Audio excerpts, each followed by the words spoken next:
नमस्कार दोस्तों, स्वागत है आपका एग्जाम गुरु रामपुर में। मैं अंकित दिवाकर आपके सामने आज गणित की शिक्षण विधि के बारे में टॉपिक लेकर के आया हूँ।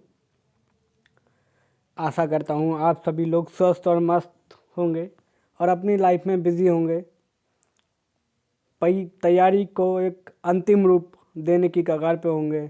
और आइए चलते हैं हम, ये शिक्षण विधियाँ सीटेट के लिए कितनी इम्पोर्टेंट हैं। लगभग हर एग्ज़ाम के सीटेट में जितने भी अभी तक एग्ज़ाम हुए हैं, उन एग्ज़ाम में 15 नंबर की सीटेट में गणित विषय में शिक्षण विधियाँ पूछी जाती हैं। तो चलिए इसी टॉपिक को लेकर के हम आगे बढ़ते हैं और ज़्यादा से ज़्यादा लोगों के पास इस वीडियो को शेयर कीजिएगा। जिसको देखनी है वो पूरी देखिएगा, बीच में मत छोड़िएगा वीडियो को, ताकि आपको बहुत लाभ होने वाला है। और अगर नहीं देखनी है तो शेयर कर दीजिएगा ऐसे बच्चों के पास जिनके पास ना तो पढ़ने के लिए कोई साधन है और ना ही वो उनकी इकोनॉमिक कंडीशन इतनी अच्छी है कि वो कहीं एक अच्छे इंस्टीट्यूट में कोचिंग कर सकें। तो मेरा आपसे निवेदन है, जो भी इस वीडियो को देखे कृपया कर उन बच्चों को ज़रूर शेयर करें जो सीटेट की तैयारी कर रहे हैं, लेकिन उनके पढ़ने के लिए उनके पास रुपए नहीं है, या कुछ आर्थिक कंडीशन ऐसी होती है, मजबूरियां होती हैं कुछ लोगों की जो कोचिंग नहीं लगा पाते, लेकिन पढ़ने का जुनून उनके अंदर होता है। तो ये उनके लिए बहुत कारगर सिद्ध होंगी ये शिक्षण विधियाँ आपकी। ये समझ लीजिए 15 नंबर आपके फ्री हैं एक तरीके से, और इन्हीं शिक्षण विधियों से अधिकतर क्वेश्चन पूछा जाता है। तो चलिए शुरू करते हैं बिना देरी किए, क्योंकि समय की बहुत कमी है और हम समय के साथ नहीं चलेंगे तो पता नहीं कितने बच्चों से पीछे छूट जाएंगे। तो चलिए शुरू करते हैं गणित। तो इसका जो शिक्षण विधियां हैं वो ज़रूरी क्यों हैं हमारे पाठ्यक्रम में, सबसे पहले ये चीज़ जानना बहुत ज़रूरी है। क्योंकि अधिकतर लोग पढ़ाई तो करते हैं, लेकिन क्या करते हैं कि केवल रीड आउट करते हैं, समझते नहीं हैं चीज़ों को कि असल में बात कहना क्या चाहता है, क्यों हमें ज़रूरत पड़ रही है इन सब चीज़ों की पढ़ने की। भाई गणित में शिक्षण में तो क्या ज़रूरत है कि बच्चों को हम कि कोई भी किसी भी स्तर का या किसी भी स्तर का जो क्वेश्चन प्रश्न है उसको अच्छे से समझा सकें और उस बच्चों को उस काबिल बना सके कि आने वाले समय में वो उस तरीके के प्रश्न को हल कर सके। इसलिए हमें गणित शिक्षण की ज़रूरत पड़ती है। तो आइए चलते हैं कि शिक्षण विधियाँ शिक्षण का वह साधन है जिसके द्वारा एक शिक्षक अपने शिक्षण को अधिगम की दृष्टि से अधिक रोचक व प्रभावशाली बनाता है। क्या बनाता है? प्रभावशाली बनाता है। मतलब उसको क्या कहता है कि उसको और इफ़ेक्टिव बनाता, ठीक है। इफ़ेक्टिव बनाता है कौन? शिक्षक। क्या बनाता है कि जो शिक्षण अधिगम है, मतलब जो चीज़ वो पढ़ा रहा है उसको एक ऐसे ढंगपूर्ण तरीके से पढ़ाता है, कुछ अच्छे ढंग से पढ़ाता है, ताकि वो बच्चे के अंदर एक प्रभाव। सपोज करो कोई टॉपिक पढ़ाया गणित का, तो वो इस तरीके से पढ़ाया कि वो इतना इफेक्टेड हुए बच्चे कि सीखने के लिए एकदम ललायत हुए, कि एक कहते हैं ना कि रुचि जागृत होना बच्चे के अंदर। तो इस तरीके से टीचर का कुछ हमें विधियाँ, शिक्षण जो विधियाँ होती हैं टीचर की, वो बहुत ही माफ़ी चाहूँगा, थोड़ा जा बैक हो गया था ये।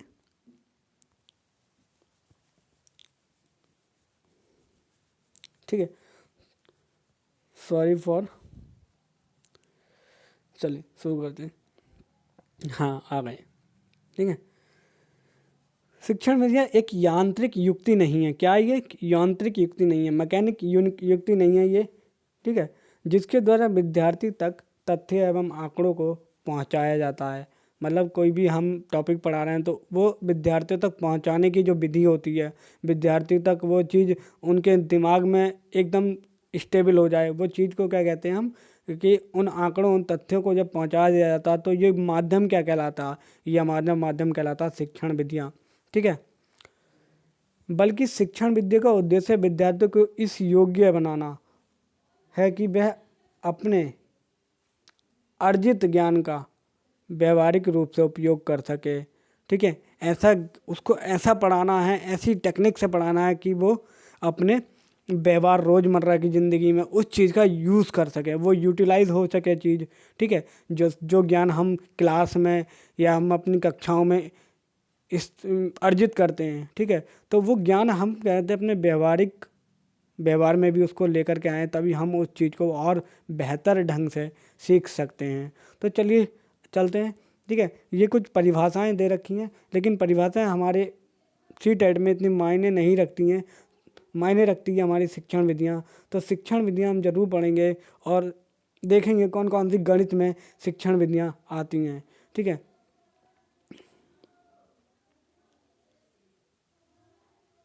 देखिए सबसे पहली जो शिक्षण विधि है वो कौन सी है? विश्लेषण विधि। कौन सी है? विश्लेषण विधि। मतलब किसी भी चीज़ का हमें क्या करना है? विश्लेषण करना है। तो जटिल से सरल की ओर होती है। ये क्या होती है? जटिल से सरल की ओर होती है। मतलब पहले क्या होता है, इसके अंदर कंसेप्ट बहुत ही ज़्यादा हार्ड होते हैं, लेकिन उसको क्या करते हैं, धीरे धीरे हम खोलते रहते हैं और वो एक सरल की फॉर्म में आ जाती है, बिल्कुल एक सिंपल वे में आ जाती है।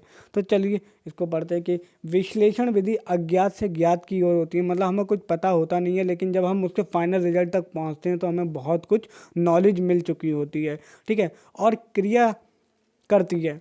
अर्थात विश्लेषण विधि में विषय वस्तु को छोटे छोटे भागों में विभाजित करके क्रिया करवाई जाती है। जैसे कि सपोज करो कि कोई भी एक घर में फंक्शन वगैरह होते हैं। ठीक है, एक सिंपल उदाहरण है, घर में कोई फंक्शन हुआ, सपोज करो आपके यहाँ पे जागरण हुआ या कुछ हुआ, तो क्या करा कि जब जागरण हुआ तो जागरण जब होता है तो उसको क्या करता है, ये संपूर्ण जागरण, अब जैसे मान लो इसको खाने की व्यवस्था भाई, जागरण वाले की व्यवस्था भाई। ठीक है, और कई सारी व्यवस्था भाई, हलवाई की व्यवस्था और संपूर्ण मेहमानों की जो दावत देते हैं उसकी व्यवस्था। तो ये क्या छोटे छोटे पार्ट में डिवाइड कर दिया। अब ये पार्ट में जब हमने हर व्यक्ति को अपना अपना इनका कार्य बता दिया तो ये क्या हो गया, आसान हो गया। लेकिन जब एक व्यक्ति सारा काम करेगा तो उसके लिए थोड़ी कठिनाई होगी। ठीक है, लेकिन इस भाग को हमने क्या करा, छोटे छोटे टुकड़ों में जब डिवाइड कर दिया, जब डिवाइड करने से क्या हो गया, हमारा काम आसान हो गया। डिवाइड करने से क्या हो गया, हमारा काम आसान हो गया।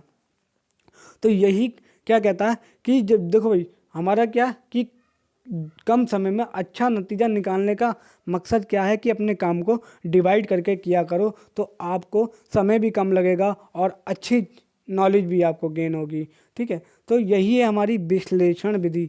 अब इसका प्रयोग, ठीक है, किस किस में कर सकते हैं, कौन कौन से स्तर पर इसका प्रयोग कर सकते हैं, ये हमारा सीटेट बहुत ही मतलब एक तरीके से क्या कहते हैं, डीपली पॉइंट पूछता है कि कौन कौन से विषयों में इस चीज़ का, इस विश्लेषण विधि का यूज़ होता है, गणित के किस भाग में इसका विश्लेषण विधि का सबसे ज़्यादा यूज़ होता है।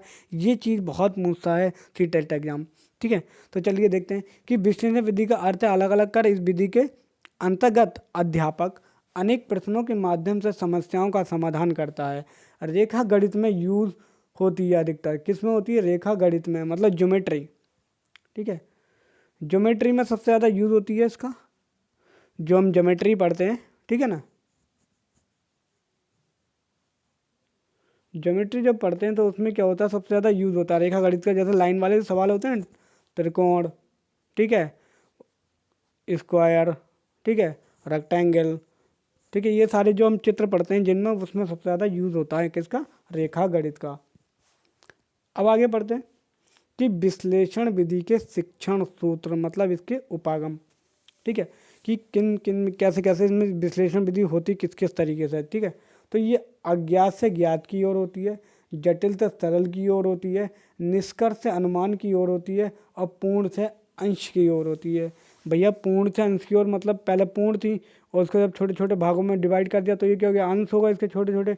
ठीक है, अब निष्कर्ष से अनुमान की ओर, भैया पहले हम क्या, निष्कर्ष था कि भाई हमें जागरण कराना। सपोज करो मैं हमारा जो निष्कर्ष था भाई, हमारा जागरण कराना 50,000 का, लेकिन 50,000 क्या था कि हमारा निष्कर्ष था, लेकिन हम उसका जब हम उसको खर्च करने बैठे तो अनुमान जो था वो हमारा बहुत ज़्यादा हो गया, मतलब 50,000 हमारा 70,000 खर्च हो गया। ठीक है, तो भाई क्या हुआ, ये अनुमान की तरफ हो गया। अब जटिल से सरल की ओर, पहले जो हमारा काम था भाई बहुत ही ज़्यादा जटिल था, लेकिन जब हम इसको काम को डिवाइड कर दिया तो ये क्या काम हो गया, हमारा सरल हो गया। ठीक है, अज्ञात से ज्ञात की ओर, ठीक ठीक है। अब अज्ञात से ज्ञात की ओर, जैसे कि सपोज करो कि हमें जागरण के बारे में कुछ भी नहीं पता था, ठीक है, लेकिन जब कार्य जब समाप्त हो गया तो हमें बहुत सी जानकारियाँ पता चली कि भैया कि कौन सी चीज़ कितने रुपए में आई, इस बारे में हमें जानकारी प्राप्त हुई। पहले हमें अज्ञात थे भाई, हमें नहीं पता था कि भाई ये हलवा इतने मतलब चीनी इतने की मिलती है, सूजी इतने की मिलती है, सामग्री इतने की मिलती है, हमें नहीं पता था, ठीक है, हम अज्ञात थे। लेकिन जब हम उसको लेकर के आए तो क्या हो गया, वो हमें ज्ञात हो गया कि हाँ ये सामान इतने का आया, ठीक है। तो ये सारी चीज़ें मैंने आपको एक ही पॉइंट के थ्रू सारी चीज़ें बता दी हैं, ठीक है। आगे चलते हैं। जिसको जो कुछ भी समझ में ना आए वो नीचे कमेंट बॉक्स में अपना जो भी प्रश्न हो, उसके समस्या है वो लिख सकता है, ठीक है। विश्लेषण विधि का उपयोग, भैया आप देखो उपयोग क्या करते हैं। रेखा गणित मतलब रेखा गणित में किसी साक्ष्य को हल करना व रचना कार्य करना। अंक गणित में किसी नवीन समस्या को हल करना। बीज गणित में समीकरण संबंधी प्रश्नों को हल करना हेतु में, ठीक है। ये सारी क्या हमारी उपयोग है विश्लेषण विधि का गणित में। लेकिन सबसे ज़्यादा जो उपयोग होता है वो रेखा गणित में आता है। आपको ऑप्शन सभी मिलेंगे, रेखा गणित, बीजगणित, अंकगणित। पूछेगा निम्नलिखित में से विश्लेषण विधि का सर्वाधिक प्रयोग कौन सी, ठीक है, किस में होता है, तो रेखा गणित में होता है आपका, अंकगणित में होता है या बीज गणित में। तो प्रश्न देखो, जब ऑप्शन में हमारे ये सभी होंगे तो हमें सबसे ज़्यादा प्रेफरेंस किसे देनी है, रेखा गणित को देनी है, ठीक है, रेखा गणित को देनी है। आगे बढ़ते, विश्लेषण की विशेषताएं, गुण या विशेषताएं एक ही होता है, ठीक है। तो पढ़ते हैं ये, देखिए इस विधि के अंतर्गत बालक तर्क के द्वारा, मतलब जो उनकी जो रीजनिंग होती है, ठीक है ना, ट्रिक जिसे कहते हैं, ट्रिक या टेक्नोलॉजी, ठीक है, तर्क के द्वारा सीखता है और मानसिक शक्ति का विकास होता है, ठीक है। जो उसके अंदर एबिलिटी होती है, जो थिंकिंग पावर होती है, तर्क शक्ति जो जिसे हम कहते हैं, ठीक है, उसके द्वारा सीखता है और मानसिक शक्ति का, अपने जो मेंटल एबिलिटी है उसका विकास करता है, ठीक है। और ये एक मनोवैज्ञानिक विधि है। क्या है हमारी ये मनोवैज्ञानिक विधि है भाई। जहाँ पे मेंटल एबिलिटी की बात आती है, जहाँ पे दिमाग से रिलेटेड कोई बात आती है, तो वहाँ मनोविज्ञान विधि जरूर यूज होती है, ठीक है। विश्लेषण विधि के अंतर्गत जटिल समस्याओं को हल किया जाता है, ठीक है, जटिल समस्याओं को हल किया जाता है, जैसे ज्योमेट्री के प्रश्न हो गए, ठीक है, तो उसको क्या कहते हैं, वो जटिल समस्याओं उनको हल किया जाता है, ठीक है। जो विधि मनोवैज्ञानिक होती है वह क्रियाशीलता के सिद्धांत पर आधारित होती है। मतलब जितनी बार इसको प्रैक्टिस करेंगे उतना ही अच्छा रहेगा, हमारा माइंड उतना ही ज़्यादा काम करेगा जितना हम उसको कर सकते हैं। जितनी प्रैक्टिस करेंगे उतना ही हमारा माइंड ज़्यादा तेज़ी से काम करेगा, ठीक है। अर्जित ज्ञान स्थायी होता है। इसमें क्या होता है, जो ज्ञान हम अर्जित कर लेते हैं वो हमारे दिमाग में क्या होता है, लंबे समय तक स्टोर रहता है, ठीक है। बालक में खोजी प्रवृत्ति डेवलप होती है। बालक को क्या कहता है, यहाँ पे साइंटिस्ट बनने की प्रवृत्ति रहती है। वो नई नई चीज़ें, टेक्निक, नए नए शॉर्टकट सीखता रहता है मैथ में सवाल को हल करने के लिए, ठीक है, कि इसको जल्दी जल्दी कैसे कहूँ। आजकल सीजीएल का जो एसएससी सीजीएल का ट्रेंड चल चुका है कि भाई सॉल्व को, वो सवाल है 10 सेकंड में सॉल्व करना, 15 सेकंड में सॉल्व करना, 30 सेकंड में सॉल्व करना, तो वो कितनी तेज़ी से सवाल को सॉल्व कर रहे हैं। तो इसी है खोज प्रवृत्ति। मतलब कि बच्चों ने क्या करा, शॉर्टकट अपना रखे हैं कुछ चीज़ों के, कुछ चीज़ों क्या है, शॉर्टकट अपना रखे हैं, डायरेक्ट आंसर ले आते हैं, ठीक है। तो ये चीज़ क्या होती है, खोज प्रवृत्ति को डेवलप करती है, ठीक है। ये विधि रटने की प्रकृति को कम करती है। जब भाई सारा काम अंडरस्टैंडिंग बेस्ड हो रहा, सभी काम आप समझ रहे हो, तो भाई रटने की प्रवृत्ति तो यहाँ पे होगी नहीं। तो यहाँ पे ये चीज़ मायने रखती है कि रटने की प्रवृत्ति पर बल देती है या नहीं। ये चीज़ बहुत ही इंपॉर्टेंट है और ये सीटेट इस पर क्वेश्चन पूछता है कि विश्लेषण विधि निम्नलिखित में से किस पर बल नहीं देती है, ठीक है। तो ऑप्शन में आपको सब मिलेंगे, लेकिन जहाँ पर रटन की प्रवृत्ति आए वहाँ पर ऑप्शन गलत हो जाता है, क्योंकि हमारा कक्षा 1 से 5 तक रटन विधि पर कोई सी भी रटन प्रतिक्रिया पर कोई भी विधि अप्लाई नहीं करनी होती है। हमें बच्चों के ध्यान में रखकर उनको समझाना पड़ता है, उन पर कभी भी रटने पर बल नहीं दिया जाता है। तो ऑप्शन में जहाँ पर भी रटन विधि आए या रटन से रिलेटेड कोई भी स्टेटमेंट आए, ठीक है, रटने से संबंधित कोई भी स्टेटमेंट आए, कोई भी लाइन आए, तो वहाँ पे आप उसको कभी भी आंसर सही नहीं मानेंगे, ठीक है। आगे बढ़ते हैं। विश्लेषण विधि में अध्यापक और विद्यार्थी दोनों सक्रिय रहते हैं, दोनों एक्टिव रहते हैं। सीखने में भाई स्टूडेंट भी एक्टिव रहता है और टीचर भी सिखाने में एक्टिव रहता है। विश्लेषण विधि के द्वारा विद्यार्थी के तकनीक और विचार शक्ति का विकास होता है, ठीक है।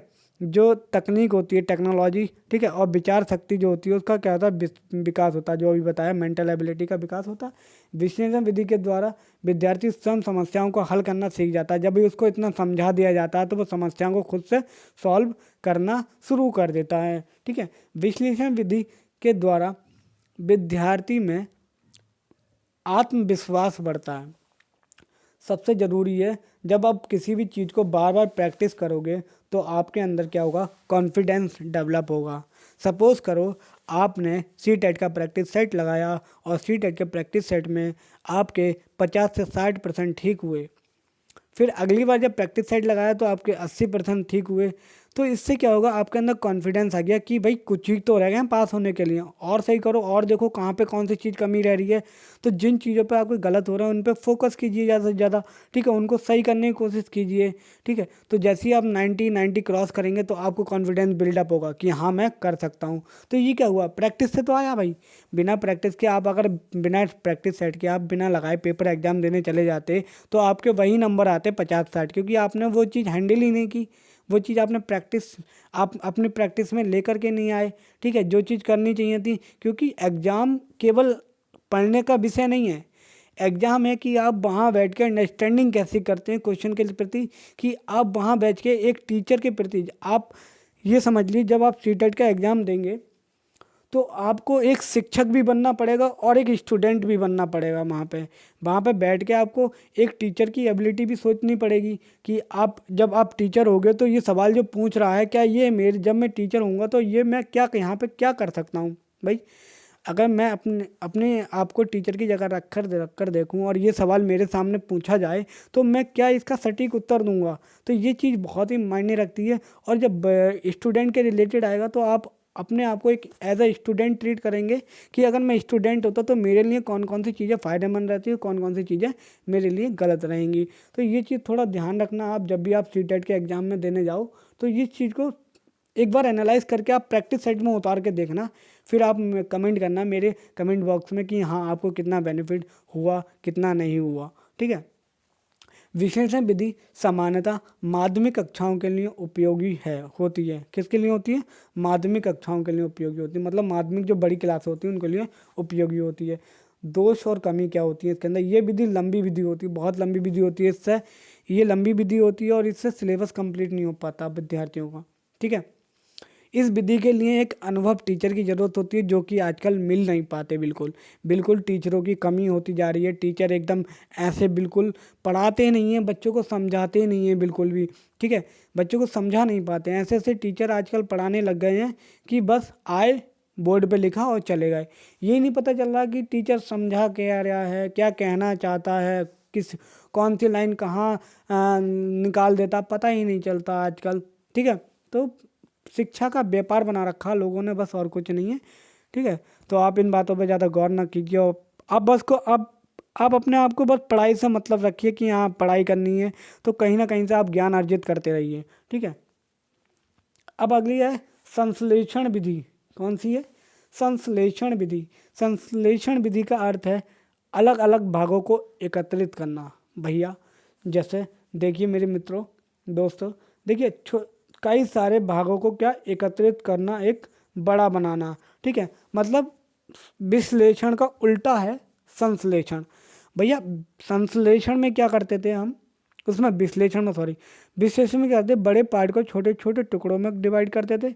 और भैया अब इसमें क्या करेंगे कि छोटे छोटे पार्टों को एक बड़े में तब्दील करना, बड़े पार्ट में तब्दील करना। तो भैया वो कैसे करेंगे, जैसे सपोज करो कि आप एग्जाम्पल लेते हैं हम, ठीक है। अब देखिए इसमें क्या है कि हमने क्या करा कि किसी ने पूछा कि भाई शुरू के 10 अंकों का हमें टोटल बताना कितना होता है, शुरू के 10 अंकों का टोटल बताना हमें कितना होता है। तो भैया हम क्या करेंगे, सिंपल सा जोड़ेंगे कि 1 + 2 + 3 + 4 + 5, ठीक है। इस तरीके से हम जोड़ेंगे। तो भैया शुरू के देखो 5 या 10 संख्याओं का जोड़ कितना होगा, पहले 5 संख्याओं का कर लेते हैं, ठीक है, ठीक है। 1 + 2 + 3 + 4 + 5। तो हम इस तरीके से जोड़ेंगे ना, 2 और 1 3, 3 और 3 6, 6 4 10, 10 5 15। तो कितना हो गया 15। जब 15 हो गया टोटल, तो हम क्या कहेंगे, देखो ये बड़ा आया, बड़ा किसका आया, मतलब 1 का जोड़ प्लस 2 का जोड़ प्लस 3 का जोड़ प्लस 4 का जोड़ प्लस 5 का जोड़। तो इन सब का मतलब ये छोटे छोटे पार्ट में डिवाइड थे, ये क्या हुआ हमारे छोटे छोटे पार्ट हो गए, ठीक है। और इन सब का एक बड़ा रूप क्या हो गया, ये 15 हो गया। तो 15 क्या है, शुरू के 1 से लेके 5 तक के नंबरों का टोटल है, ठीक है। शुरू के 1 से लेके 5 तक नंबरों का क्या टोटल है, ठीक है। आ गया समझ में कि भाई छोटे छोटे भागों को किस तरीके से हमने जोड़ा, ठीक है। गणित शिक्षण के अंतर्गत बीजगणित और रेखा गणित विधियों में संश्लेषण विधि तथा विश्लेषण विधि दोनों विधियों का एक साथ प्रयोग में ली जा सकती है। मतलब संश्लेषण विधि को भी लिया जा सकता है और विश्लेषण विधियों को एक साथ लिया जा सकता है, ठीक है। भाई दोनों क्या अपोजिट हो गए। अब मैंने कहा 15 के टुकड़े करके दिखाओ, मैंने एक प्रश्न पूछा कि 15 को किन्हीं 5 नंबर में विभाजित करो जिन जो क्रमबद्ध हों, क्रमबद्ध मतलब एक के बाद एक हों। तो 5 संख्याएं वही होंगी भाई, 1 2 3 4 5, जिनका सम क्या है 15 है। और मैंने कहा कि भाई स्टार्टिंग की 5 क्रमबद्ध 5 लगातार 5 संख्याओं का टोटल करो जिसका सम 15 आए। तो 15 आएगा, मतलब कि 1 2 3 4 5 का सम भी 15 होगा। तो दोनों विधि से क्या हो गया, ये सॉल्व हो गया, ठीक है। अब देखो इसमें शिक्षण सूत्र क्या है, इसके उपागम क्या है। ये क्या होगी, ज्ञात से अज्ञात की ओर। मतलब ज्ञात था भैया हमें, 1 भी ज्ञात था, 2 भी ज्ञात था, 3 भी ज्ञात था, 4 भी ज्ञात था, लेकिन इसका सम ज्ञात नहीं था हमें। तो सम हमने क्या कर लिया, इसका टोटल क्या कर लिया, ज्ञात कर लिया। इसका जो टोटल आएगा, ठीक है, वो हमने क्या कर लिया, ज्ञात कर लिया। सरल से जटिल की ओर, पहले क्या भैया सरल सरल थे, लेकिन जो 16 आया वो 15 काफ़ी बड़ा नंबर, वो जटिल नंबर है भैया एक, ठीक है। तो अनुमान से निष्कर्ष की ओर, अनुमान से निष्कर्ष की ओर भाई हम पहले अनुमान लगा रहे थे, ठीक है। अनुमान लगाया हमने, कुछ भी मान लो हमने शुरू की 5 संख्याओं का सम किया, ठीक है। हम अनुमान लगा रहे थे ऐसे ही उल्टा सीधा कि भैया 20 होगा, लेकिन जब हम पहुँचे नतीजे पर तो नतीजा कुछ और निकला, नतीजा कुछ और निकला, ठीक है। अंश से पूर्ण की ओर मतलब छोटे छोटे पार्ट से, तो एक पूर्ण रूप में हमको दिखाई दिया, ठीक है, पूर्ण रूप में दिखाई दिया। प्रत्यक्ष से प्रमाण की ओर, ये सब क्या नंबर प्रत्यक्ष हैं, लेकिन एक प्रमाण क्या निकला, ये 6 निकला इन सब का टोटल। इसमें सत्यापन होता है लेकिन व्याख्यान नहीं होता। इसमें क्या होता है, सत्यापन होता है। भाई हमने कहा कि 2 + 2 कितने होते हैं, प्रूव करके दिखाओ, ठीक है। 2 + 2 4 होते नहीं होते हैं, तो कह रहा कि प्रूव करके दिखाओ, तो हमने प्रूव कर दिया। 2 + 2 कितने होते हैं, 4 होते हैं, ठीक है। कितने होते हैं, 4, ठीक है। ये प्रूव करना था, तो सत्यापन भी हो गया। आगे बढ़ते हैं, इसकी गुण बताते हैं इसकी। सूक्ष्म व सरल होती है, बिल्कुल सही बात है। समस्याओं को शीघ्र हल किया जा सकता है, बिल्कुल सही बात है। इस समस्याओं को जल्दी जल्दी हल किया जाता। इस विधि में अध्यापकों को कठिन परिश्रम नहीं करना पड़ता। क्या कठिन परिश्रम करना पड़ेगा, सामने भाई चीज़ें दे रखी हैं, बस हल ही तो करना है उनको, ठीक है। तो इसमें ज़्यादा परिश्रम नहीं करना पड़ता। जैसे कोई फॉर्मूला हमारे पास, सपोज करो SI का फॉर्मूला P × R × T/100 है, ठीक है। तो क्या करना होगा, पूछेगा प्रिंसिपल, मूलधन पूछेगा, तो सीधे सीधे वैल्यू लगा तो सबकी आ जाएगा आंसर, ठीक है। सपोज करो हमें ऐसा ही पूछ रहा है, साधारण ब्याज पूछ रहा है, तो इन तीनों की वैल्यू लगाओ, P की, R की और T की, 100 से भाग कर दो तो ऐसा ही आ जाएगा, ठीक है। तो सिंपल सी चीज़ है, खाली लगाना, ज़्यादा मेहनत नहीं करनी है, ठीक है। इस विधि में पाठ्यक्रम भी पूरा जल्दी से हो जाता, ठीक है, सिलेबस जल्दी कंप्लीट हो जाता। अब इसके क्या कुछ दोष हैं, क्या हैं, कुछ दोष हैं। तो आइए दोष पढ़ते हैं, दोष क्या क्या। संश्लेषण विधि में शिक्षण और शिक्षार्थी के मध्य अंतर क्रिया का अभाव होता है भैया। मित्रों, दोस्तों यहाँ पे देखिए दोस्तों कि अभाव होने लगता है जब पता ही है कि भाई ये वाला फॉर्मूला लगाना है, तो बच्चा क्या होता है, निष्क्रिय हो जाता है। मतलब ज़्यादा एक्टिव नहीं रहता। ज़्यादा एक्टिव क्यों नहीं रहता, क्योंकि उसे पता भैया कि 2 + 2 4 होते हैं, ठीक है। 3 और 3 + 6 होते हैं, सही है, ठीक है। लेकिन उसे पता कि हाँ भाई साधारण ब्याज का फॉर्मूला ये है, चक्रवृद्धि ब्याज का फॉर्मूला ये है, एरिया ऑफ रेक्टेंगल ये है, एरिया ऑफ स्क्वायर ये है। तो इस तरीके से वो मतलब क्या क्या वर्ग का क्षेत्रफल इतना होता है, वर्ग का 2 का वर्ग इतना होता है। तो जब उससे सारी चीज़ें पता हैं, तो फिर वो क्या होता है, निष्क्रिय हो जाता है। एक बार सीखने के बाद वो बार बार सीखना नहीं चाहता उन चीज़ों को, ठीक है। अब और पढ़ते हैं, देखिए क्या कहता है कि संश्लेषण विधि कक्षा का वातावरण नीरस बना देती है। बिल्कुल सही बात है, नीरस बना देती है। और संश्लेषण विधि के द्वारा प्राप्त ज्ञान होता है वो अस्थायी होता है। अस्थायी मतलब होता है कुछ समय बाद हम फॉर्मूला ही भूल जाते हैं कि क्या था। कुछ समय बाद हम वर्क का फॉर्मूला, कोई मतलब गणित के जितने भी होते हैं मेंसुरेशन वाले, वो सारे फॉर्मूला भूल जाते हैं कि बेलन का आयतन कितना होता है, बेलन का, ये सारी चीज़ें भूल जाते हैं। ठीक है, तो ये सारी चीज़ें हम भूल जाते हैं। ठीक है, अभी देखो इस विधि का प्रयोग विश्लेषण विधि के बाद होता है। ये चीज़ हमेशा याद रखना भाई। यहाँ पे सीटेट एक क्वेश्चन पूछेगा और यहाँ से भी क्वेश्चन पूछ सकता है सीटेट। ठीक है, सीटेट यहाँ से क्वेश्चन पूछेगा, इन चीज़ों को आप ध्यान में रखना। इस विधि का प्रयोग विश्लेषण के बाद होता है, मतलब कि जब विश्लेषण विधि आएगी तो उसके बाद संश्लेषण विधि का प्रयोग होगा। कैसे? देखिए हम बताएं कैसे। सपोज करो विश्लेषण विधि के बाद विश्लेषण विधि क्या आती है, हम इसको छोटे छोटे पार्ट में डिवाइड कर रहे हैं भाई, एक बड़ी चीज़ को। तो हमने क्या किया, जैसे सपोज करो ये बड़ी चीज़ थी, इसको हमने क्या किया, कई सारे छोटे छोटे पार्ट में डिवाइड किया। अब इन पार्टों को जब हम जोड़ेंगे तो एक बड़ा पार्ट डिवाइड होगा। तो ये हमारी क्या हुई, विश्लेषण विधि हुई। और ये क्या हुई, हमारी संश्लेषण विधि हुई। ये क्या हुई, हमारी संश्लेषण विधि हुई। जब इधर से इधर को आएंगे तो क्या है, ये हमारी संश्लेषण हो गई भाई। इतनी हमारी क्या हो गई, संश्लेषण, और इतनी क्या हो गई हमारी, ये विश्लेषण हो गई। तो विश्लेषण के बाद क्या आता, हमारा संश्लेषण आएगा। कलर चेंज करना, ठीक है। संश्लेषण के बाद क्या आएगा हमारा, विश्लेषण आएगा। संश्लेषण के बाद क्या आएगा हमारा, विश्लेषण आएगा। ठीक है, ये चीज़ याद रखना। ठीक है, आगे बढ़ते हैं।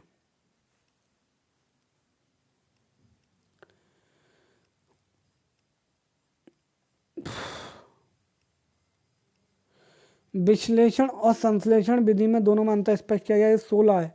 16 क्या है, हमारा एक पूर्ण है। इसको छोटे छोटे डिवाइड में किया, इसको पार्ट में डिवाइड कर दिया, 2 गुणा 2 गुणा 2। ठीक है, अब 2 गुणा 2 गुणा 2 गुणा 16।